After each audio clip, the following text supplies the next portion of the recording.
What's up guys, it's Tommy here and welcome to a huge major update on the Alexander Isak to Liverpool transfer saga, because David Ornstein dropped an absolute bombshell this morning and then his tweet was viewed 12 million times already. So that shows how much interest there is in this Alexander Isak to Liverpool transfer saga. And he said that Alexander Isak is adamant that he will not play for Newcastle ever again. Even if the transfer window closes without Isak leaving, his Newcastle career is over and he has no wish to reintegrate into the squad. So he doesn't want to train at Newcastle, he doesn't want to play for Newcastle anymore. He wants to be sold and he wants to go to Liverpool. Of course, Newcastle say that he's not for sale, but they are exploring the market, and of course Liverpool are waiting for Newcastle to sign a striker replacement because Alexander Isak wants to play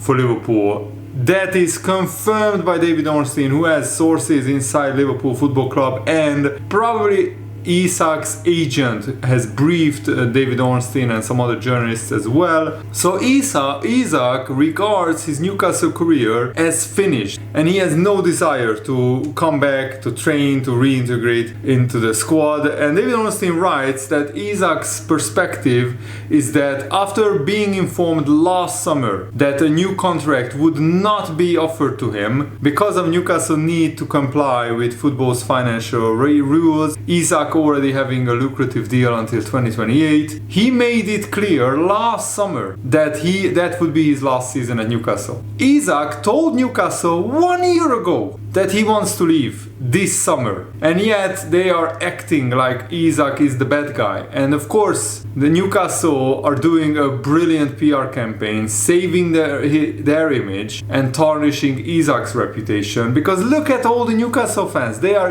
blaming Isak for this and not the club. Because it is Newcastle who broke the promise to Isak that he will be sold this summer, and some of course at Newcastle denied that this was expressed. And they believe that Isak planned to discuss the situation, including the possibility of a new contract once the season finished. Last campaign, of course, Isak helped Newcastle win the League Cup and qualify for the Champions League. But 2 weeks before the season ended, that just finished, he told Eddie Howe, the manager, that he wishes to leave. And he reiterated this on a call to the manager before flying to Sweden after Newcastle's last Premier League game last season. Liverpool still have that £110 million bid on the table of Newcastle's table, but of course Liverpool will increase that offer and Liverpool will come back with a second bid as soon as Newcastle sign their replacements. It could be just a matter of weeks, because Newcastle are doing an absolutely terrible, horrible job of this transfer window. They are absolutely useless when it comes to transfers. Some Liverpool fans are even suggesting just put Richard Hughes and Michael Edwards in charge of Newcastle transfers just for 3 days. They will sort out 2 strikers for Newcastle, no problem, and then we can negotiate the transfer fee with Newcastle, because I think Alexander Isak will end up being a Liverpool player.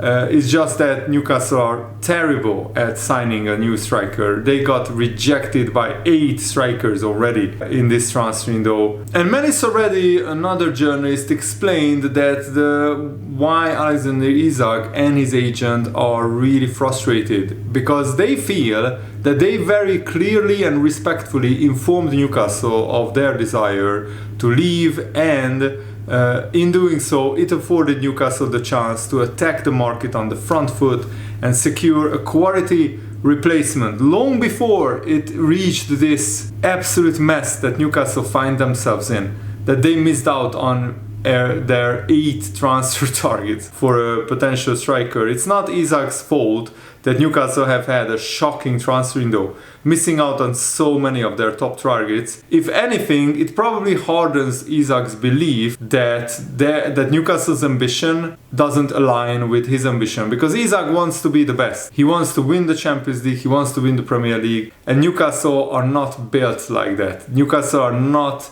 building a squad capable of even challenging for the Premier League or the Champions League trophies. There is no solid recruitment foundation. The Newcastle doesn't have the sporting director. They don't have a CEO. So it's an absolute mess at the club. And you can feel a bit sorry for the Newcastle fans because they deserve better than what they are getting. They secured their second Champions League qualification in 3 years. They won their first domestic trophy after 70 years. And yet they are a structural mess off the pitch. And now Newcastle are playing a very dangerous game. Because imagine if they force Isak to stay and then he breaks his contract off. Because after the Diara case, that is an option that the players can do. And I'm not sure many of you guys are aware of it, but I will get into the details in this video because I think you need to be aware of what players actually can and cannot do when they are still contracted to a football club. So since the Diara case, Alexander Isak and other players like him can unilaterally break their contracts because they can use Article 17 as leverage. And Isak has the ability to do this because he waited it out and he left the protected period of his contract. So now, because he entered the last 3 years of his contract, he can actually unilaterally break and terminate his contract. And then Isak becomes a free agent and then Newcastle can sign him. And now I think it's crystal clear that with Alexander Isak, even refusing to train with Newcastle means that all trust is now gone. All bridges have been burnt. One of the top comments on Reddit today under Alexander Isak's transfer saga is that I haven't seen this many bridges burned since World War II. Oh my goodness, some jokes that football fans come up with is just absolutely amazing. So, of course, behind the scenes, something serious happened, which maybe went unreported. But it just means that Alexander Isak won't play or train for Newcastle ever again. So this positioning by Isak is actually smart because it flags to Newcastle that he is considering a unilateral termination of his contract.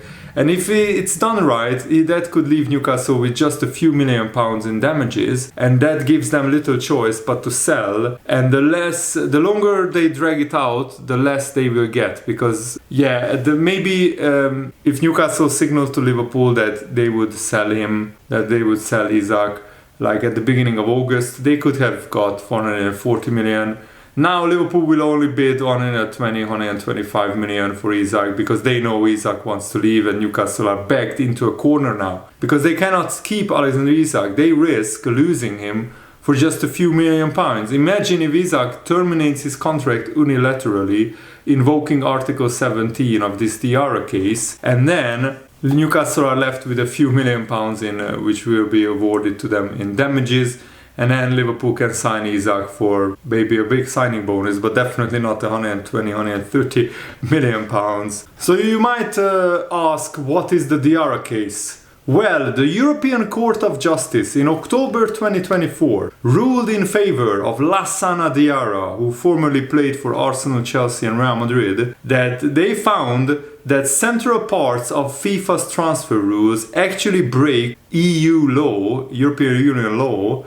It is a landmark judgment which is improving professional footballers' freedom of movement.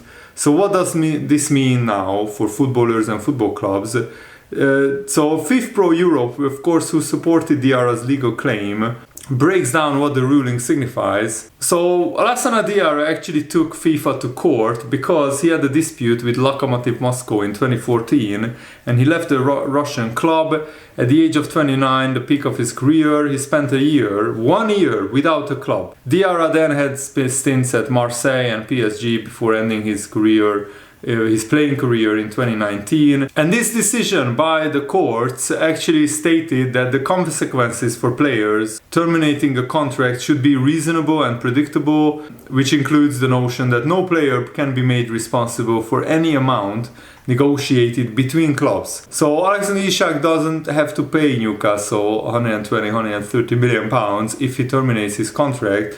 The new club of the player is no longer automatically liable for the payment of compensation, which should make it far easier for the player to find new employment after the termination of the contract. So basically, after the Diara case in 2024, any player, including Alexander Isak, can just rip up his contract and walk away for free. He pays a few million pounds in damages, maybe, or the club gets awarded a few million pounds of damages. I'm not sure exactly who pays that, but basically players cannot be forced to stay at a club because these courts ruled that players can now terminate their contracts unilaterally, which is a huge landmark judgment, I think. And now Alexander Isak is definitely putting huge pressure on Newcastle. And yes, Newcastle can risk forcing Alexander Isak to stay,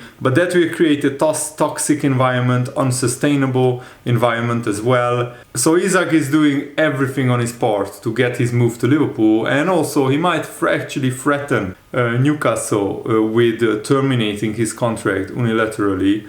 And now the Times newspaper and Martin Hardy is reporting in the Times that Alexander Isak actually moved out of his Newcastle home as he seeks to force a transfer. So he has put his Newcastle home up for sale or up for rent, and he basically doesn't want to live in Newcastle anymore. He wants to move to Liverpool at the end of the transfer window at the least. The property was even put on the market when Isak flew to Spain for personal training on July the 24th instead of flying with Newcastle on pre-season tour. And Newcastle had a £25 million offer rejected for Johan Wissa of Brentford. I mean that's ridiculous. Johan Wissa scored as many goals as Ryan Mbeumo last season, and Mbeumo went for like £60 million to Man United. Brentford value Wissa at around 40 million, which I think is a very fair, good price for Johan Wissa. So I don't understand why would Newcastle bid as low as 25 million. That's a joke of an offer. I mean, they offered 80 million for Hugo Ekitike, 80 million euros that is. So why would Newcastle offer this low? I don't understand. And another journalist, Alex Crook, is reporting that Liverpool won't go as high as that 150 million pounds that Newcastle want. In fact, they think the first offer they have put in is reasonable and is close to the number that Newcastle have indicated privately, that they may be willing to accept 110 million plus some add-ons, moving up the final fee to 125 million. I think even 120 million upfront with another 10 million in add-ons and the total fee 130 million, that sounds to me very fair. Of course, we don't know what exactly those add-ons were, but I think it would take it to a British transfer record free. So I think Liverpool and Newcastle are now in negotiations. But yeah, let me know, do you think Newcastle are the bad guys in this story, or is Alexander Isak the bad guy? Of course, Newcastle wants their fans to think Isak is the bad guy and the club did nothing wrong. But I think Newcastle are at fault here as well, because they absolutely messed up this transfer window for sure. And Liverpool didn't really lowball Newcastle, because offering 110 million with the majority of the fee paid up front rather than across a 5-year period, that's actually a very good deal if you think about it. Liverpool pay Newcastle 80 million right now that they can use in this current transfer window, and another like 30 million maybe next year. So they got the 110 million in the next 12 months, which I think is a very good deal for Newcastle. But they still rejected it. Of course, Liverpool wanted a deal to be done. They wanted it to be fairly easy and straightforward. But also you can see Isak's point of view. He wanted a new deal last summer. Newcastle even started talks with Isak on a new deal. And then they changed sporting director. They pulled the plug on contract talks, and Isak was left disrespected, basically, that they walked away from the contract negotiations. And 1 year later they haven't extended Isak's contract, and now of course with Isak wanting to leave, he told Newcastle last summer, he told 2 weeks before the season finished that he wants to leave. And that's the report, those are the reports. And yet Newcastle are still forcing him to stay at Liverpool. And of course, the biggest issue is Newcastle still haven't signed a replacement, a striker, which is absolutely ridiculous because the Premier League season starts in a few days.